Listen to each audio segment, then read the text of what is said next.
Você sabia que as pessoas não podem roncar e sonhar ao mesmo tempo?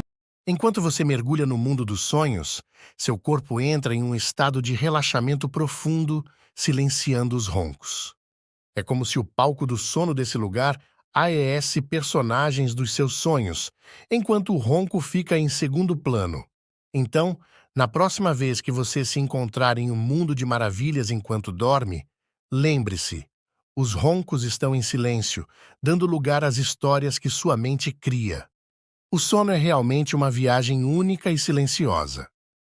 Deixa um like e ativa o sininho das notificações.